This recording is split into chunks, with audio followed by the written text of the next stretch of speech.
Welcome to r/Reddit Revenge. This is a story of someone getting back at someone with revenge after being wrong.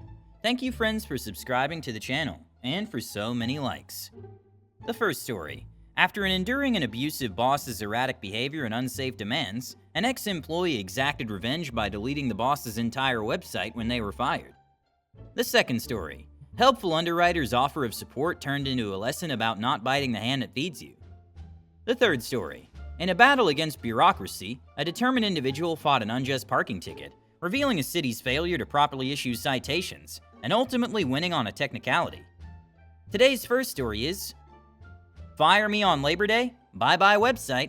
Years ago, I worked for a one-man-owned alternative health shop as the store manager. At the time, I really needed a job with verifiable income in order to secure an apartment. So even with all the red flags, I accepted it. The role was essentially running the guy's entire business for $17 an hour, but of course hired as 1099 because he was a libertarian. Sales in the shop, sales calls to expand business, researching marketing ideas, updating the website, receiving, packing, and shipping online orders, running the farmer's market stand on the weekend, etc., etc. I was basically his slave for $17 an hour. The first red flag exhibited was him non-ironically listening to InfoWars while he was in the shop. Then he started to talk to me about alternative spirituality, like weird cult-like occult beliefs that were rooted in numerology mixed with astrology, and cherry-picked aspects of other religions. Early on, I found a 50-plus page document he printed with sovereign citizen language to get out of a speeding ticket. I tried to ignore it because, again, I just worked there and needed the money.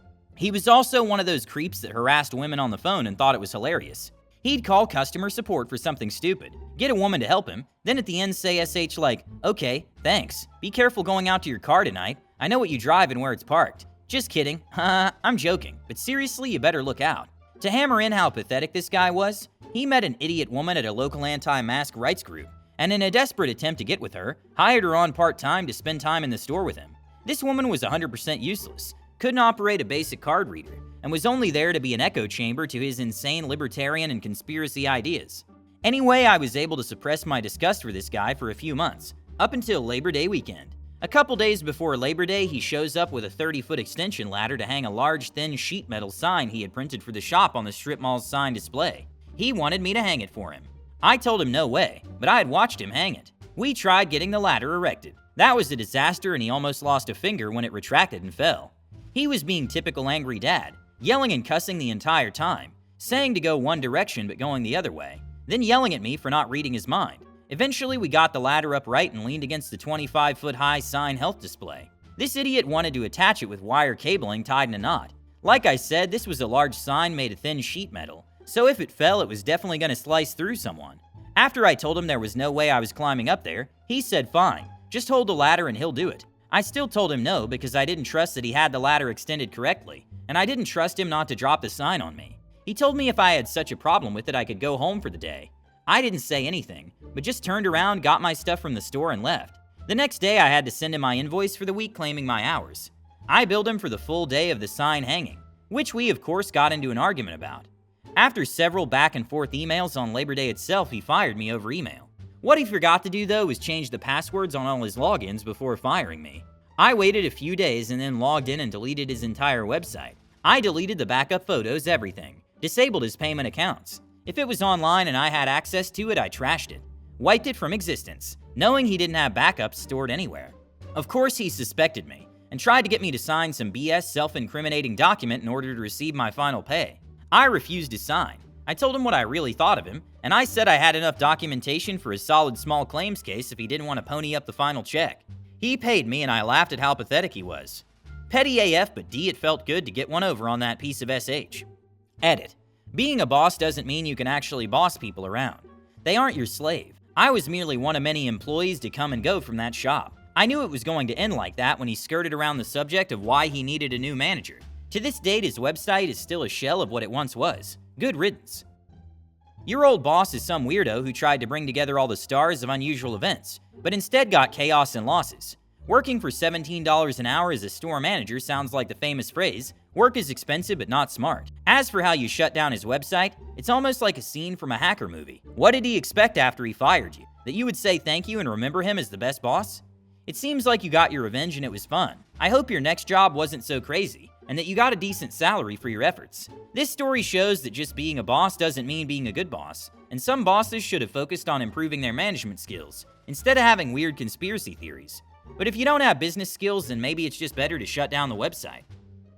The second story is, don't bite the hand that feeds you. I've been working as an underwriter for several years. I evaluate loans that are submitted through the queue. I also forward some loan applications, apps, to senior underwriters should applicants apply for a higher amount. Part of our expectations as underwriters is to decide on at least 3 apps each hour.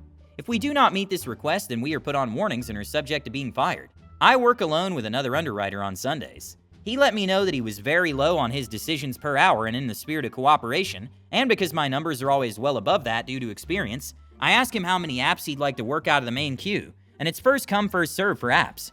At first he was appreciative of the help, and would let me know how much he was going to do, and I'd be sure to leave the apps for them. A month ago, he IM'd me and told me to stop asking him how many apps he was going to do that day, as he was feeling micromanaged. I let him know that I was just trying to help him meet his numbers, that I was only asking to make sure I didn't get in the way. He told me to stop communicating with him and to just work the queue. I made sure to document the conversation should there be any backlash for my petty revenge. From that day on, I just used my experience to my advantage, and claimed as many apps as I could. On a normal Sunday, there's around 150 apps. Under our arrangement before, I did half of them and left the other 75-ish for him. The queues and how intense the applications can vary, which is why I'd always communicate with him. After that, I did as many apps as I felt I could, while still being accurate, as that's another thing we're judged on. For the last 3 Sundays, the amount of apps the other underwriter did has gone down to around 20 apps each Sunday, due to how fast and accurately I was able to get through the rest of the queue. I also stopped answering his questions in the chats, and said that I was too busy working to answer his questions. He's now on a verbal warning, and he's too prideful to tell me he was wrong or apologize, so I'm keeping course. I was able to change shifts and no longer work Sundays due to how good my numbers look, so I'll no longer have to work with him alone on Sunday. I still refuse to answer his questions the other days of the week we work. I have not been approached by my management for my behavior, and have only been praised on my work thus far. Update: he was transferred to another department after he made a few more mistakes. I'm glad. When you decided to bite the hand, you may get a corresponding bite in return. Sometimes it's better to be cooperative and grateful for the help you get. So when one analyst decided to forbid the other to ask about the amount of work, it was like the beginning of a funny conflict. Instead of dividing the task in half, you pulled more work onto yourselves. Your colleagues' workload began to decrease every Sunday as you continued to clear the queue with impressive speed and accuracy. Haha, perfect plan. Now he's been transferred to another department, and you can laugh happily at this comical situation. You did exactly what your coworker asked for because he thought he could handle it. Obviously he couldn't, and now your coworker is eating crow. The lesson: don't bite the hand that feeds you, especially when you work in the same team. The third story is, don't want to tell me what that parking ticket is for? Okay, I'll get that ticket thrown out in court, along with jeopardizing any ticket the city wrote on that same form. This was mid to late 90s in a northern Midwest mid-sized city. Parking near my apartment near a university was only on street parking. Bad in the best of times. It got miserable in winter, with alternate side parking eliminating half the parking on major streets, such as where my apartment was. Failing to find any parking, some nights I would risk it. Sometimes I got a ticket, sometimes not, but at least I typically knew why I got the ticket until one morning. I was cited for violation number 27. I had no idea what that was all about. It wasn't an alternate side violation, not an expired meter issue, not a loading zone thing. I just didn't know what it was. What did I do wrong? I went by the office to pay the ticket, and I asked the clerk, by the way, what is violation number 27? I don't know and don't want to get ticketed for whatever it is again. Her reply set me off. We don't have to tell you. Excuse me? I took my check out of her hand and picked up my ticket. It was the 90s. I told you it was a long time ago. We used to write our little slips of paper called checks that the recipient could take it to the bank and deposit. I asked her who could tell me. She shrugged. Maybe the prosecutor's office, she replied. I left, ticket unpaid. I stopped by the prosecutor's office, ticket in hand, to ask. I apologized to the receptionist for such a ridiculous waste of time. I just wanted to know, and she rolled her eyes at me. I got nowhere there. Digging in my heels doing legal research. For a poor recent college grad, I certainly wasn't going to waste my money with a lawyer, but was hard-headed enough to want to know what violation number 27 was before I paid it. I resolved to go to the public library and pull out the law books with the city ordinances and state statutes. Library, a physical building with actual printed books where people used to have to go look up information before everything was online. I'm old. I settled in, flipped through pages, cross-referenced ordinances and statutes, and found something interesting. Possibly it was very interesting. I checked the court date on the ticket and made up my mind. I would well fight City Hall. Court time. I showed up in court. Some paperwork was handed out to those of us who were present. Just before it was to be my turn, the prosecutor graciously offered to let me pay the ticket plus court costs to make this go away. It is a D parking ticket. I'm already here. Why bother? After waiting my turn, I stepped before the judge. The judge said a few things. The prosecutor said a few things. And then it was my turn. Your Honor, I move to dismiss the ticket based upon a due process violation on the 14th Amendment. I think that prosecutor might have gotten whiplash. Her neck snapped so fast. I told my story. I just want to know what violation number 27 is. I looked. It's not in the law books, not in the city ordinances. I'm being charged with something without being told what it is. And the judge smiled a bit, turned to the prosecutor and said, I've been waiting for someone to bring this up. The prosecutor's jaw dropped. Your Honor, I went on, state statute requires certain elements to be on any citation for it to be valid. Among those things is a citation to statute or ordinance. And there are a couple other issues with the ticket. It does not conform to the statutory requirements for a citation. The judge turned to me and asked if I had the ticket. Yes, ma'am, I do. And she asked if I had the paperwork that was handed out when I arrived in court. I did. And then the good judge took a few moments to walk us through that paperwork to show that neither the parking ticket nor the paperwork contained the requisite statutory elements for a citation or summons. Then the judge advised she would take the matter under advisement.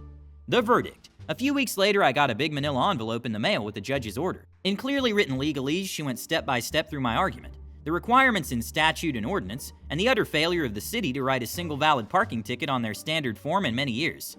Years ago, parking enforcement officers actually took a pen and physically wrote in ink on a 3-part printed parking ticket form. Barbaric, I know. They didn't have handheld computers to print them out. This was just a few years after we figured out that banging 2 rocks can make a spark to start a fire. I told you I'm old. She detailed that the city, to allow their parking enforcement officers to write tickets faster, used their own list of violation numbers. Expired meter is number 1. No parking zone is number 2. That did not correspond to any section numbers of the statute or ordinance. If you didn't have the list, you might just not know. And the judge threw out my parking ticket as a due process violation of the 14th Amendment. Oh, and that violation number 27 was parking too close to a handicapped ramp. I didn't see it under the snow. My bad. Didn't matter. I had moved out of town by then. The moment when the judge admits that she was waiting for someone to bring this to the surface is a real comic turn. And the decision of the judge, who even pointed out numerous violations in the parking tickets, is a real masterpiece. And here's the result. The parking ticket was canceled, and they were also told that their violations did not meet the legal requirements. Good job, OP. Subscribe, click the like button if you want to support the channel. Thank you for watching.